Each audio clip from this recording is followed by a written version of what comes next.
We all rely on farmers and ranchers, but farming is riskier than other businesses out there. Crop insurance helps farmers manage their risk. With crop insurance, farmers put skin in the game by paying premiums and shouldering deductibles. That keeps taxpayers from having to pick up the whole bill every time disaster strikes. Today, about 90% of U.S. farmland is insured, providing $100 billion in protection to more than 130 different kinds of crops. It's a testament to the program's success.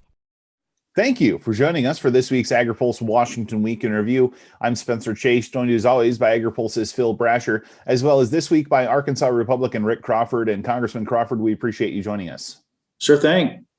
So for starters, I know obviously the topic of the day in Washington for quite a while now, for several weeks really, has been President Biden's infrastructure proposal, that $2.7 trillion package that he's hoping to move across Capitol Hill in this week. We've started to hear some rumblings about perhaps a more moderate package being worked on in the Senate. I guess broadly speaking, there's been a fair amount of criticism from your side of the aisle about this infrastructure proposal from the president. So I guess broadly speaking, obviously many of our viewers and listeners are going to be more familiar with your time on the Ag Committee, but you're also on transportation and infrastructure. Do you see a infrastructure package coming through your committee and onto the president's desk before the end of 2021? I see a bill coming through committee. I don't see that bill going to the president's desk. What I think will happen is within the next week or two, there will be, or maybe a little bit longer, but a relatively short timeline where we'll see the chairman introduce really a partisan infrastructure wish list that will be difficult to even garner Democrat support on the House floor. I think they'll do that and then probably have to come back and try again and hopefully get some bipartisan support, but that initial thrust will be driven by, or I guess the underpinnings of it would be the $2.3 trillion wish list, which is, what we're, concerned about is, quite frankly, around 7% of that bill has anything to do with what we consider to be, infrastructure investment. The rest of it is a real long list of Green New Deal initiatives that really don't have anything to do with infrastructure in the traditional context. Congressman, as you know, this week over in the Senate, there are been discussions about, particularly among Republicans, about a smaller package. As you talked about, focused primarily on transportation, probably broadband, possibly electrical grid, but those issues that kind of everybody agrees are infrastructure, in the range of $600 to $800 billion.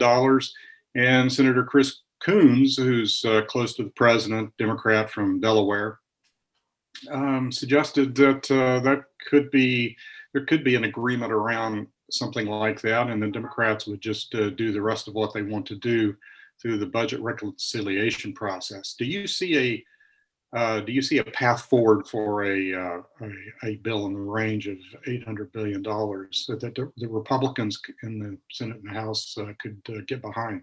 Actually, I do. I think that's probably a much more reasonable figure. Look, our infrastructure is in a state of decline. If you've traveled internationally, you know that we should be leading the world with regard to the quality of infrastructure in a country like the United States of America. And yet I see countries that are, far and away exceeding our quality of infrastructure in places that you would not think. I'll give you an example, Croatia. They're 20 years removed from being a war-torn country, and yet their infrastructure is, granted, it's relatively new, comparatively speaking, but it's still an example of what can be done with very targeted infrastructure investment. We should be doing that here as a matter of course. It should have been going on all along. We shouldn't have waited until things were in such a gross state of disrepair that now we're behind the eight ball. But a $600 to $800 billion price tag is considerably more palatable, and it remains to be seen what that entails. But I think from a price tag standpoint, that makes it a much more appealing to Republicans when you compare that against a $2.3 trillion expenditure, only 7% of which has anything to do with infrastructure. So I think this is a much more targeted approach Remains to be seen what will be targeted, but I would think that it would be a more responsible starting point.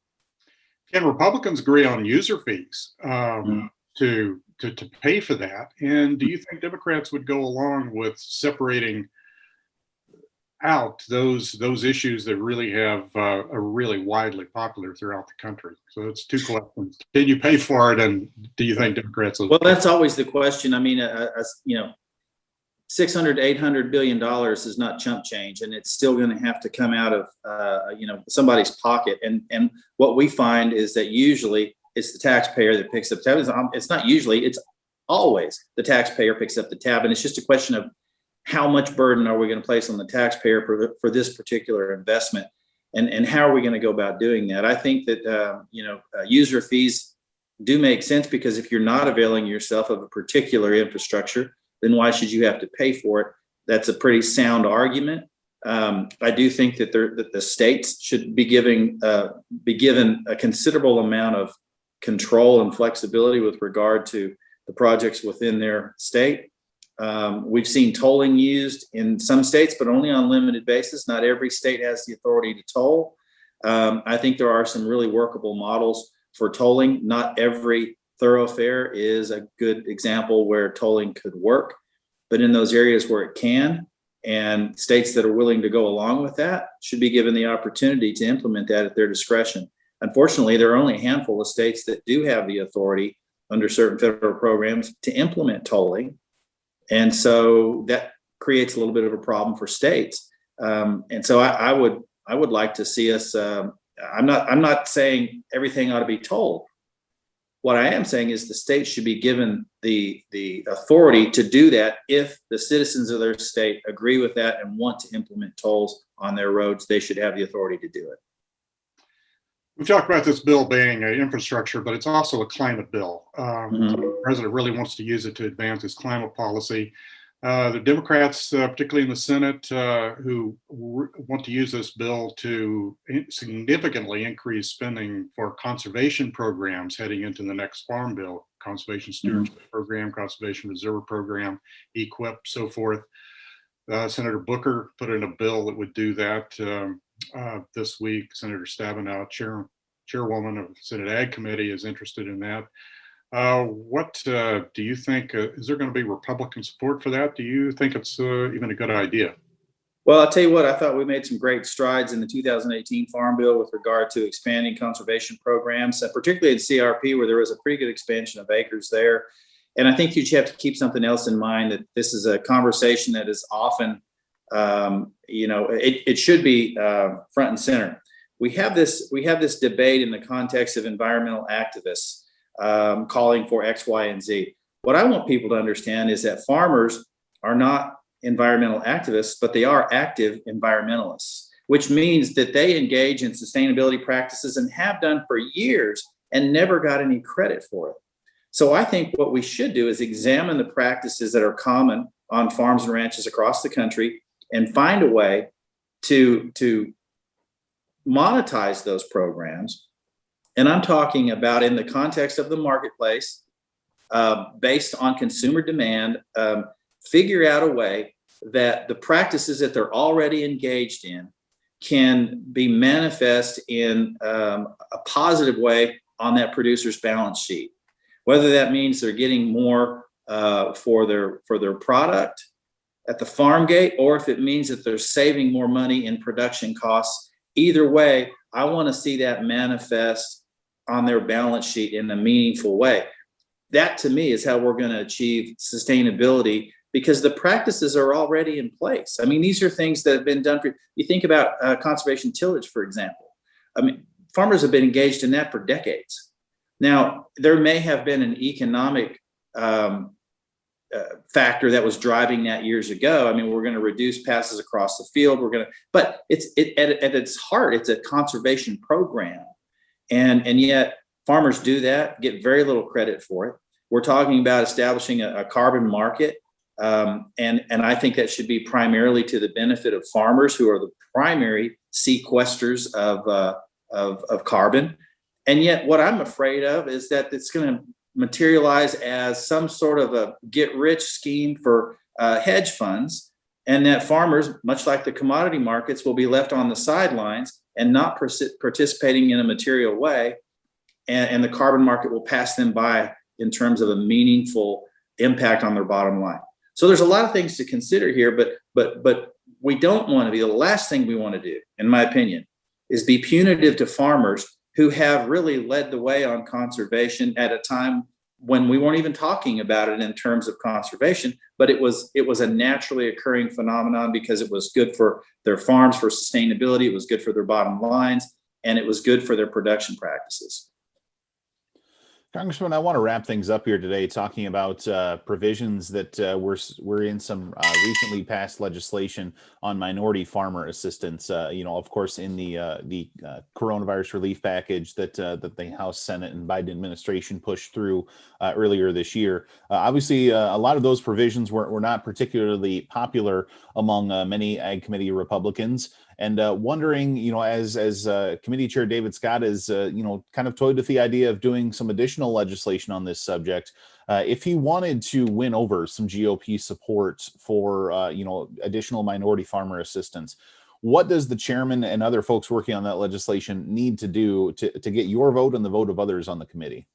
Well, I think they need to start by talking to us in advance and having hearings on the subject, rather than initiating these types of things and without any input, from our side of the aisle. Number one. Number two, if we're going to discuss systemic racism within USDA, that's a conversation that I'm willing to have. But to come out and say that we're going to go forgive the loans of socially disadvantaged farmers. By the way, women were not included on that list. If we're going to have that conversation, I think the question has to be asked, how were they discriminated against if they in fact did get the loan? You see what I'm saying here? So what we know is that they got the loans, otherwise there'd be no loan to forgive. What we need to be looking at is finding those farmers who have made cases that they didn't receive a loan that they believe was on the basis of their race. That's where we need to go, not forgiving loans to socially disadvantaged farmers, because that sends exactly the wrong signal, not only to the general agriculture producer community, but also to socially disadvantaged farmers who have already paid off loans that they've had in the past. And then where do we stop this? And this is also, it's 120% of the loan, not 100%, but 120%. The extra 20% is to cover the taxes associated with COVID relief. So you can see what this is about. It's not about trying to stamp out systemic racism. If it were, we'd be having the conversation about those farmers who didn't receive loans and why didn't they? And so I think this is entirely misguided, and I think it's probably going to set the stage for lawsuits. I think it exacerbates the problem of racism in this country when you do this type of action, and on the basis of what we're repaying these loans because they were discriminated against. But how are they discriminated against if they in fact got the loan? I would be more concerned about those farmers who didn't get the loans, and looking at that. Was there a racial basis for them being denied credit? If that's the case, by all means, we need, and in fact, we've done this through the Pickford settlements, which over years, in fact, I talked to Secretary Vilsack about this, who's very familiar because in his tenure during the Obama administration, those Pickford settlements carried over into his tenure as Ag Secretary under the Obama administration, about the first 2 years before those last cases were finally adjudicated. So he's very familiar with this. And I think this is a mistake and will probably set up legal battles. Well, obviously, that's something we're going to be watching for, and that, among many other things, in the broad context of farm policy, between that, infrastructure, a number of different things for us to keep an eye on, and quite a bit of activity here in this first week back from Capitol Hill's Easter recess. And Congressman Crawford, we appreciate you stopping by and chatting with us about it. Absolutely, love to. For Phil Brasher and Congressman Crawford, I'm Spencer Chase. Have a good one.